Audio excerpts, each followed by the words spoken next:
Pernah dengar nggak soal hujan ikan? Dan ini bukan judul film fiksi ilmiah ya. Ini beneran terjadi loh. Yuk kita bongkar bareng-bareng salah satu misteri alam paling aneh di dunia ini. Coba deh kamu bayangin, lagi asik-asik neduh nungguin hujan reda, tiba-tiba yang jatuh dari langit bukan cuma air, tapi ikan-ikan hidup yang masih ngegelepar di jalanan. Aneh banget kan? Tapi ini nyata. Dan ini bukan hoax atau settingan loh. Fenomena ini tuh udah benar-benar tercatat secara resmi dari puluhan tahun yang lalu. Jadi, para ilmuwan udah pusing mikirin hal ini dari zaman dulu. Ternyata, fenomena unik dari alam ini nggak cuma terjadi di satu atau dua tempat aja. Laporan-laporan kejadian serupa itu datang dari berbagai penjuru dunia. Kayaknya langit lagi suka bagi-bagi seafood gratis ya. Coba deh kita lihat jejak waktunya. Mulai dari yang serem banget, hujan ular di Amerika tahun 1877, terus ada hujan ikan di Australia tahun 1974, dan belum lama ini kejadian lagi di India tahun 2022, dan bahkan di negara kita sendiri, di Sulawesi. Kamu pikir yang jatuh dari langit cuma ikan? Salah besar. Lihat aja daftarnya, ada katak, ular, cumi-cumi, kepiting, bahkan tikus. Aduh, bisa bayangin nggak sih, lagi jalan santai tiba-tiba kejatuhan tikus dari atas? Absurd banget.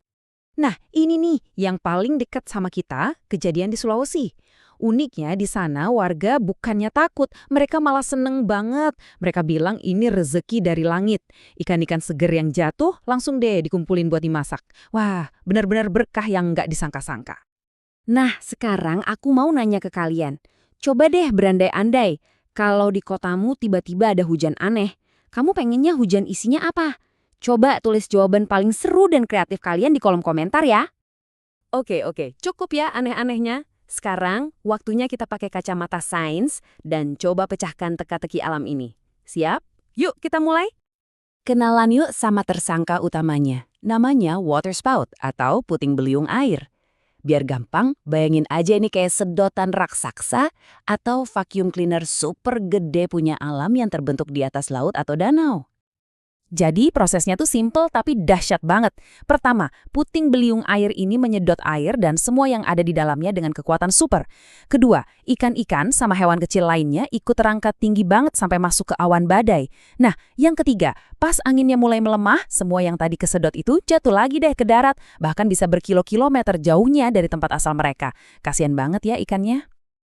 Dan ini bukan cuma teori ngasal loh, ada nih seorang profesor namanya Ernest Age yang pernah lihat langsung dengan mata kepalanya sendiri gimana sebuah tornado itu bisa nyedot abis air di kolam kecil. Nah, kalau airnya aja bisa kesedot abis, apalagi ikan-ikan kecil di dalamnya kan? Jadi masuk akal banget. Tapi tunggu dulu. Ceritanya belum selesai sampai di situ. Teori puting beliung yang kedengerannya udah pas banget ini, ternyata punya celah yang cukup besar. Dan ini dia nih, kasus yang bikin semua teori jadi goyah. Hujan ikan legendaris yang katanya terjadi hampir setiap tahun di sebuah kota bernama Yoro di Honduras. Coba deh perhatiin angka ini. 200 kilometer. Itu jarak kota Yoro dari laut terdekat. Wah, itu kan jauh banget ya. Emang ada ya angin puting beliung yang saking kuatnya bisa bawa ikan sejauh itu? Kayaknya nggak mungkin deh. Nah, ini yang bikin para ilmuwan garuk-garuk kepala. Anehnya lagi, menurut sebuah investigasi dari National Geographic, ikan-ikan yang jatuh di Yoro itu seringkali buta. Loh, kok bisa? Apa jangan-jangan mereka asalnya bukan dari laut, tapi dari perairan bawah tanah yang gelap gulita? Makin misterius aja kan? Nah, dari sini muncullah teori alternatif yang, wah keren banget. Gimana kalau ikan-ikan ini sebenarnya nggak jatuh dari langit, tapi justru dimuntahkan atau didorong keluar dari sungai-sungai bawah tanah yang meluap gara-gara badai besar. Mirip kayak botol soda yang dikocok kenceng terus muncrat ke atas. Jadi, kalau kalian tim yang mana?